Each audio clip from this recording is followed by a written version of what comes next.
그때 천국은 마치 등을 들고 신랑을 맞으러 나간 10 처녀와 같다 하리니 그 중에 5은 미련하고 5은 슬기 있는 자라. 미련한 자들은 등을 가지되 기름을 가지지 아니하고 슬기 있는 자들은 그릇에 기름을 담아 등과 함께 가져갔더니 신랑이 더디옴으로 다 졸며 잘세. 밤중에 소리가 나되 보라 신랑이로다 맞으러 나오라 하매 이에 그 처녀들이 다 일어나 등을 준비할세. 미련한 자들이 슬기 있는 자들에게 이르되 우리 등불이 꺼져가니 너희 기름을 좀 나눠달라 하거늘 슬기 있는 자들이 대답하여 이르되 우리와 너희가 쓰기에 다 부족할까 하노니 차라리 파는 자들에게 가서 너희 쓸 것을 사라 하니 그들이 사러 간 사이에 신랑이 오므로 준비하였던 자들은 함께 혼인잔치에 들어가고 문은 닫힌지라. 그 후에 남은 처녀들이 와서 이르되 주여 주여 우리에게 열어주소서. 대답하여 이르되 진실로 너희에게 이르노니 내가 너희를 알지 못하노라 하였느니라. 그런즉 깨어있으라. 너희는 그날과 그때를 알지 못하느니라. 오늘 성령 강림 후 24번째 주일입니다. 성서 일과를 보면 구약 성경은 여호수아서 24장 1절부터 3절 상반절과 14절부터 25절의 말씀이고 서신서의 말씀은 데살로니가전서 4장 13절부터 18절의 말씀, 그리고 복음서의 말씀은 오늘 본문의 말씀입니다. 마태복음 25장 1절부터 3절. 오늘 이 말씀들을 통해서 깨어 있음이라고 하는 제목으로 함께 은혜를 나누고자 합니다. 김태정이라고 하는 여류 시인이 있습니다. 1963년생인데 2011년 전남 해남에서 세상을 떠났습니다. 김사인 시인은 김태정이라고 하는 시에서 그녀를 순수한 서울 여자, 서울 가난뱅이라고 하면서 할머니 할아버지들 곁에서 겁 많은 귀뚜라미처럼 살았을 것이다.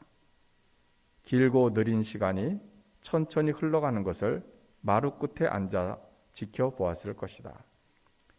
한 달에 5만 원도 안 쓰고 지냈을 것이다. 핸드폰도 인터넷도 없이 시를 써 장해내는 일도 부질없어 조금만 먹고 거북이처럼 조금만 숨을 쉬었을 것이다 라고 하면서 그녀가 살던 집 허른 장독강과 경첩 망가진 부엌문에서 조문을 했습니다. 그녀가 남긴 시집 물풀의 나무 생각하는 저녁의 첫 번째 시 제목이 뭐냐면 호마이카상입니다. 이제 너를 갈아치울 때가 되었나 보다. 내가 낡아서가 아니야. 실증 나서는 더더욱 아니야. 20년 가까운 세월을 함께 해온 내가 이젠 무서워졌다. 무서워졌다. 나의 무표정까지 거뜬히 읽어낼 줄 아는 내가. 너를 펼쳐놓는 순간부터 시를 쓸지 책을 읽을지 아니면 밥을 차려 먹을지 내 행동을 점칠 줄 아는 내가 무서워졌다. 그런데 그녀의 시를 계속 읽어가다 보면 호마이카상 앞에서 도무지 감춰지지 않는 자신에 대한 불편함이 곳곳에 묻어납니다. 책상도 되고 밥상도 되는 내 앞에서 시도 되지 못하고 밥도 되지 못하는 나의 현재가 문득 초라해졌다. 시가 밥을 속이는지 밥이 시를 속이는지 죽도 밥도 아닌 세월이 문득 쓸쓸해졌다.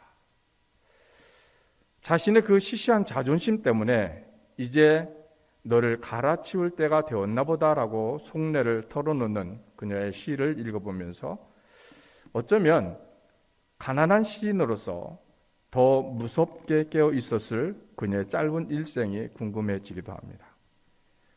좋은 자존심이란 그렇게 우리 자신을 깨어 있게 하는 자존심인 것 같습니다. 책상도 되고 밥상도 되는 내 앞에서 시도 되지 못하고 밥도 되지 못하는 나의 현재가 문득 초라해졌다라고 불편해하는 그 마음이 바로 깨어 있는 마음입니다. 문득 우리 자신을 돌아보게 됩니다.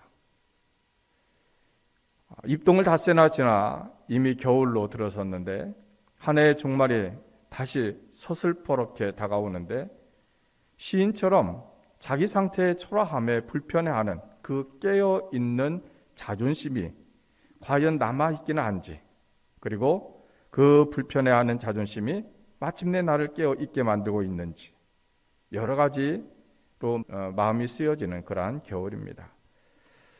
오늘 성서 일과는 우리를 현재에 진단하고 우리를 일깨워 일으키는 메시지로 가득 차 있습니다. 구약의 본문은 죽음을 앞둔 늙은 여호수아가 이스라엘 백성들 향해서 마지막 유언을 남기는 장면입니다. 여호수아는 그동안 신앙의 지조를 잃어버리고 여러 우상 사이를 기웃거리며 살아온 사람들에게 이제는 여호와를 경외하며 온전함과 진실함으로 그를 섬기라고 간곡하게 당부를 합니다. 또 서신서에서 사도 바울은 데살로니가 성도들을 향해서 예수께서 죽으셨다가 다시 살아나신 것을 믿는 성도들은 소망 없는 다른 이들처럼 살면 안 된다라고 하면서 다시 한번 그들의 상태를 일깨워 주고 있습니다. 그리고 복음서에서 주님은 비유를 통해서 슬기의 등불을 밝히고 그날과 그때를 깨어 기다리라고 당부를 하고 있습니다. 그래서 오늘 성서 일과의 공통 주제는 깨어 있음이라고 말할 수 있습니다. 오늘 복음서를 통해서 마태는 우리에게 시간의 덧없음이 가슴을 파고들수록 나의 남겨진 생에 대해서 다시 한번 깊이 성찰할 것을 권고하고 있습니다. 오늘 본문 1절에 보면 그때의 천국은 마치 등을 들고 신랑을 맞으러 나간 열 처녀와 같다 하리니 이랬습니다. 사실 깨어있음이라고 하는 주제는 여기에서 갑자기 부각된 것은 아닙니다. 이미 앞에 있는 두 개의 비유, 즉 24장 43절 44절에 깨어있는 집주인의 비유와 24장 45절부터 51절에 깨어 주인을 기다리는 종의 비유에서 그 중요성이 서서히 강조되어지고 오던 그 중에 오늘 복음서인 열 처녀의 비유에 이르러서 마침내 절정을 이루고 있습니다. 오늘 복음서에 나오는 열 처녀는 신랑을 기다리는 신부의 친구들입니다. 이제 그녀들은 신랑이 도착하게 되어지면 신부와 함께 신랑을 영접해서 등불을 켜고 신랑의 집으로 떠나는 연등 행렬을 벌이게 됩니다. 문제는 신랑이 언제 도착할지 알 수 없다라고 하는 것입니다. 10명의 처녀는 신부와 함께 신랑을 기다리다가 신랑의 행차가 지연되자 그만 졸음을 이기지 못하고 하나하나씩 잠이 들게 됩니다. 2절부터 5절에 그 중에 5은 미련하고 5은 슬기 있는 자라. 미련한 자들은 등을 가지되 기름을 가지지 아니하고 슬기 있는 자들은 그릇에 기름을 담아 등과 함께 가져갔더니 신랑이 덜이 오므로 다 졸며 잘세. 사건은 바로 여기에서부터 시작이 됩니다. 신부와 친구들이 모두 깊이 잠들 무렵 한밤중에 그만 신랑이 왔습니다. 성경은 그때의 상황을 아주 극적으로 전해주고 있습니다. 기름을 충분히 준비해 두었던 슬기 있는 처녀들은 신랑을 맞이해서 함께 혼인잔치에 들어갔지만 기름을 준비하지 못했던 미련한 처녀들은 뒤늦게 허둥대며 기름을 채워왔지만 이미 잔치집의 문이 닫힌 후였습니다. 사실 이것은 매우 결정적인 방심이었습니다. 주님은 이후의 상황을 애처롭게 이렇게 들려주고 있습니다. 11절 12절에 그 후에 남은 처녀들이 와서 이르되 주여 주여 우리에게 열어주소서. 대답하여 이르되 진실로 너에게 이르노니 내가 너희를 알지 못하노라 하였느니라. 초기 기독교인들은 이 비유를 읽으면서 이것이 무엇을 의미하는지를 잘 알았을 것입니다. 여기에서 신랑은 바로 예수님이십니다. 사실 아직도 제자들에게는 잊을 수 없는 장면이 하나 있었습니다. 부활하신 예수님께서 하늘로 승천하실 때에 그 모습을 쳐다보고 있는 제자들 향해서 흰 옷 입은 두 사람이 한 말입니다. 사도행전 1장 10절 11절에 어찌하여 서서 하늘을 쳐다보느냐 너희 가운데서 하늘로 올려주신 이 예수는 하늘로 가심을 본 그대로 오시리라. 이 말씀은 제자들에게 희망이 됐고 기다림의 이유가 됐습니다.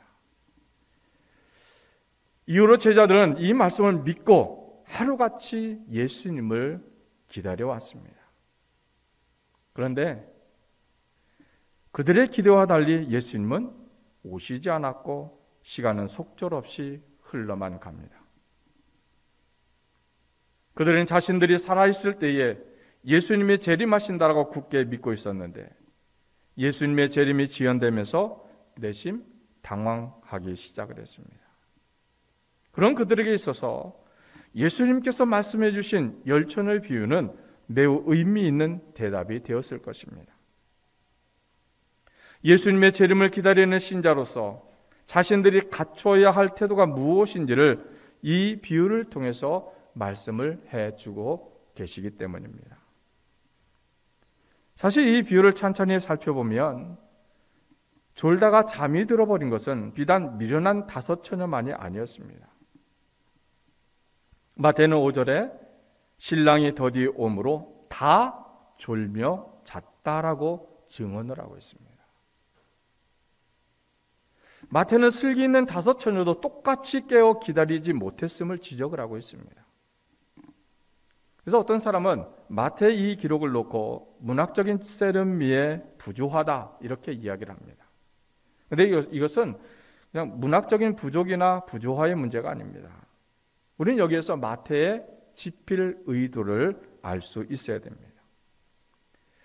예수님의 재림이 계속 지연되면서 초기 그리스도교 공동체의 기다림의 신앙은 점차 애타는 기다림에서 느슨한 기다림의 형태로 변해갔다는 것입니다. 그리스도는 다시 오실 것이다. 그러나 데살로니가 공동체가 믿었던 것처럼 즉시 오신다는 말씀은 아닐 것이다 라고 그들은 판단을 굳혀가고 있었다는 것입니다. 그래서 오늘 복음서에 나오는 처녀들 모두가 잠들어 있었다라고 하는 이 마태의 기록은 슬기 있는 처녀들이든 미련한 처녀들이든 그들이 다 방심하고 있었다라고 하는 것입니다. 그런데 이것을 마태가 이야기하려고 하는 것은 아닙니다. 금방 당도할 것 같지 않는 신랑을 그녀들이 일상의 평온함 속에서 기다리는 장면을 그냥 표현하려고 하는 것이었습니다.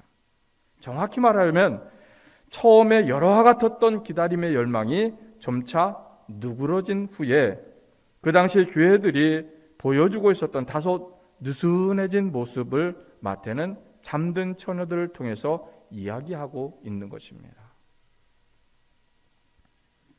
그래서 오늘 이 비유는 예수님께서 승천하신 직후에 어떤 상황과 사람들을 이야기하고 있는 것이 아니라 그 이후로 2000년 동안 교회들이 처해 있는 모든 영적 상황을 이야기하고 있는 것입니다.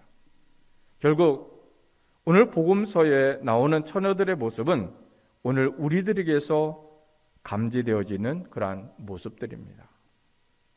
신랑이 언젠가는 올지는 알고 있지만은 그런데 모두 평안히 잠들어 있습니다. 애타는 기다림이 아니라 이제 느슨한 기다림입니다. 그런데 우리가 알아야 될 것이 있습니다. 미련함과 슬기로움의 차이는 어떤 급박한 상황 가운데서 아닌 일상의 평온함 속에서 나도 모르게 서서히 벌어지고 있다라고 하는 사실입니다. 똑같이 일상을 살아가고 있고 똑같이 잠들어 있는 것 같지만은 그러나 보이지 않는 곳에 결정적인 차이가 형성되고 있었습니다. 그 차이는 기름의 차이였습니다.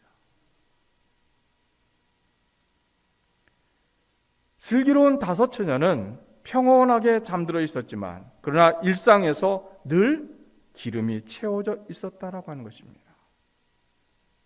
그러나 미련한 5 처녀는 기름이 없으면서 기름이 없다라고 하는 그러한 심각성을 모르고 있었다는 것이죠. 이 말씀을 통해서 우리가 깨닫는 것이 무엇일까요? 어떤 특별한 상황 속에서 드러나는 믿음은 사실은 그 즉석에서 형성된 믿음이 아니라 일상에서 준비되어져 온 믿음이라고 하는 사실입니다. 오늘 이야기는 우리에게 극단적으로 종말의 삶을 살 것을 요청하는 것이 아닙니다. 우리가 일상에서 가꾸어가는 그리스도인 다움이 마지막 때에 이르러서 그 진가를 발휘할 수 있다는 것입니다. 그러면 평온한 일상에서 준비된 기름이라고 하는 것이 뭘까? 그것은 우리의 일상에서의 영성 생활입니다. 아직 아무 일도 일어나지 않을 때 나의 내면이 어떻게 가꾸어지고 있느냐라고 하는 것입니다. 먹고 마시고 잠자고 시집가고 장가가고 학교와 직장과 가정과 교회를 오가는 내 소소한 일상 속에서 우리 내면이 그리스도와 동행하고 있느냐. 나의 평범한 삶 속에서 예수 그리스도가 나와 늘 함께하고 내가 그리스도와 함께 걸어가고 있느냐라고 하는 것입니다. 내가 신실한 믿음의 모습으로 하루하루 내가 살아가고 있느냐라고 하는 것입니다. 윌리엄 호스카의 헨리 데이빗 솔로가 구도자에게 보낸 편지에서 한 말이 제게 큰 울림이 됐습니다. 23쪽에 보면 자신이 믿는 올바른 삶을 추구하고 그것에 다가설 수 있도록 끊임없이 노력하십시오. 마치 개가 주인을 따르듯 자신이 사랑하는 일을 하십시오. 자신이 원하는 뼈가 어디에 묻혀 있는지 알아내십시오. 그것을 파고들고 묻어두었다가 다시 파내고 또 다시 파고 드십시오. 너무 도덕적이 되지 마십시오. 그렇게 하면 삶의 많은 부분에 있어서 자신을 속이게 되어질 것입니다. 또 79쪽에 평범한 사람은 자신과 가족의 육신을 부양하기 위해 1년 내내 사보로 땅을 파는 일에 열중을 할 것입니다. 하지만 비범한 사람은 1년의 하루하루를 온전히 자신의 영혼을 위하여 일할 것입니다. 진실을 말하면 자신의 영혼을 유지하는 데 성공한 사람만이 진정으로 앞서 있는 실질적인 사람입니다. 이러한 삶은 외형적으로 드러나기보단 훨씬 신비하게 감춰져 있는 것이었습니다. 그것은 주님의 시선 앞에서만 드러나는 나의 감추어진 내면, 즉 나의 중심입니다. 주님은 우리의 그 중심을 보시는 것입니다. 오늘 본문을 보면 신랑이 도착했습니다. 이때 우리 내면의 허울이 다 드러납니다. 한 인간의 슬기로움도 그 내면으로 평가되어지고 한 인간의 미련함도 그 내면으로 평가되어집니다.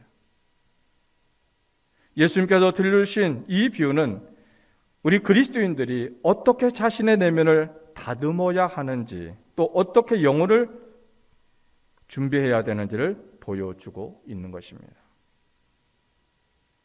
주님의 마지막 결론을 들어보십시오. 13절에 그런즉 깨어 있으라. 너희는 그 날과 그 때를 알지 못하느니라. 그 날과 그 때를 알지 못하기에 깨어 있으라고 말씀을 합니다. 그리스도인은 어떤 사람입니까?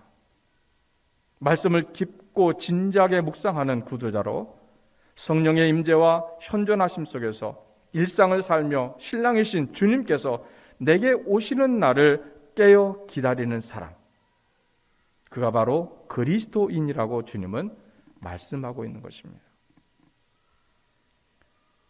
우리는 하루하루를 마지막 날로 여겨서 내일 떠나갈 사람으로서 살아야 됩니다. 그러나 하나님께서 맡기신 일을 감당할 때는 서두름 없이 하나님의 시간에 맞춰야 됩니다. 오늘 구약 성경에서 여호수아는 여호와께서 아브라함의 아비 데라로부터 시작을 해서 이스라엘이 출애굽에서 가나안에 정착해 살기까지 그들을 어떻게 돌보시고 인도하셨는지를 설명을 합니다. 하나님께서는 출애굽한 이스라엘을 신의 산으로 불러 그곳에서 그들과 언약을 맺어주셨습니다. 여호와는 이스라엘의 하나님이 되어주시고 이스라엘은 여호와의 백성이 된다라고 하는 것이 바로 언약의 내용입니다. 그러므로 여호수아는 이렇게 말씀합니다. 여호수아서 24장 14절 상반절에 그러므로 이제는 여호와를 경외하며 온전함과 진실함으로 그를 섬기라. 인류는 두 역사를 뿌리로 하고 있습니다. 아담으로부터 시작된 죄와 죽음의 역사와 또 예수님으로부터 시작되어진 구속과 생명의 역사입니다. 마찬가지로 이스라엘도 두 역사를 뿌리로 하고 있는데 아브라함이 아버지 데라와 함께 강저편 즉 유프라테스 건너편에서 우상을 섬기던 역사와 하나님께서 아브라함을 그곳으로부터 불러내셔서 이스라엘의 조상이 되게 하신 믿음의 역사입니다. 두 역사를 뿌리로 하고 있다고 하는 것이 무슨 뜻입니까? 두 역사 중 어느 한쪽의 역사를 계승해 살 수 있다라고 하는 것입니다. 이스라엘 백성들은 강저편의 역사, 즉 우상 숭배의 역사를 계승해 살아갈 수도 있지만은 반대로 우상 숭배를 떠나 믿음의 조상이 된 가나안에서의 아브라함의 역사를 계승해서 여호와를 경외하며 온전함과 진실함으로 그를 섬기는 삶을 살아갈 수도 있었습니다. 바로 이 두 선택의 사이에서 여호수아는 태도를 분명히 할 것을 촉구하면서 이렇게 말합니다. 여호수아서 24장 15절에 만일 여호와를 섬기는 것이 너희에게 좋지 않게 보이거든 너희 조상들이 강 저쪽에서 섬기던 신들이든지 또는 너희가 거주하는 땅에 있는 아모리 족속의 신들이든지 너희가 섬길 자를 오늘 택하라. 오직 나와 내 집은 여호와를 섬기겠노라. 이 말씀은 오늘 우리에게도 해당이 되어집니다. 아담으로부터 시작된 죄와 죽음의 역사와 예수로부터 시작되어진 구속과 생명의 역사, 우리 역시 이 두 역사 중에서 어느 한쪽의 역사를 계승해서 살아갈 수 있습니다.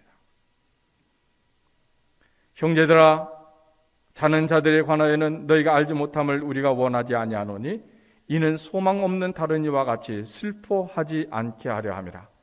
우리가 예수께서 죽으셨다가 다시 살아나심을 믿을진대 이와 같이 예수 안에서 자는 자들도 하나님이 그와 함께 데리고 오시리라. 데살로니가전서 4장 13절 14절의 말씀입니다. 이 말씀을 한마디로 표현하면 예수께서 죽으셨다가 다시 살아나신 것을 믿는 성도들은 소망 없는 다른 사람들처럼 살면 안 된다는 것입니다. 오늘 말씀의 결론이 그렇습니다. 미련한 다섯 처녀처럼 살지 말고 슬기 있는 다섯 처녀처럼 살아야 된다. 아담의 역사를 따라 본능대로 살지 말고 예수의 역사를 따라 믿음으로 살아야 된다는 것입니다. 너를 펼쳐놓는 순간부터 시를 쓸지 책을 읽을지 아니면 밥을 차려 먹을지 내 행동을 점칠 줄 아는 네가 무서워졌다. 내 앞에서 시를 쓴다는 것이 내 앞에선 거짓말을 못한다는 것이 무서워졌다. 오래된 호마이카상 하나 놓고 내 행동을 점칠 줄 아는 내가 무서워졌다. 내 앞에선 거짓말을 못하는 것이 무서워졌다라고 하는 시인은 그렇게 이러지도 저러지도 못하는 자기 우유부단함을 불편해하는데 심지어 우리는 살아계신 하나님, 내 중심을 뚫어보시는 하나님 앞에서도 전혀 불편함을 못 느끼는 것이 아닙니까? 시인과 같은 맑은 영적 감수성, 시인과 같은 깨어있는 감수성이 우리를 살게 할 것입니다. 우리 또한 주님과 세상 사이에서 우유부단한 우리의 자신의 내면을 불편해하고 무서워하면서 죽도 밥도 아닌 세월이 아니라 깨어있음으로 내면과 삶이 아름다운 그런 삶을 살 수 있기를 주님의 이름으로 축원합니다. 기도하겠습니다. 이 땅에서의 우리의 삶이 그 누구를 위한 삶이 아니라 하나님의 말씀에 순종하는 삶이 되어지기를 원합니다. 나의 행동 하나하나가 입술로 내뱉어지는 한마디 한마디가 내가 하나님의 사람이라고 하는 존재감 속에서 진실함이 있게 하여 주시옵소서. 나로 인하여 실망하고 실족하지 않도록 늘 사랑과 헌신과 섬김이 있게 하옵소서. 우리가 때로는 하나님의 이름으로 믿음이라고 하는 미명 아래 행해지는 어리석은 행동들을 깨닫게 하옵소서. 예수님처럼 남을 위해 온몸을 온전히 버리며 그저 값없이 사랑을 주고 남을 위해 살 수 있는 저희들이 되게 하옵소서. 입술로만 주여 주여 하는 자가 되지 않게 하옵소서. 보여지는 거룩함에 회개하게 하여 주옵소서. 주님 오시는 그날까지 기름을 늘 준비하며 살았던 슬기로운 처녀들처럼 온전히 주님의 사랑으로만 겸손함으로 진실함으로 사랑함으로 살아서 주님 오심에 함께 천국 잔치에 참여할 수 있는 귀한 저희들이 되게 하여 주옵소서. 예수님의 이름으로 간절히 기도하옵나이다.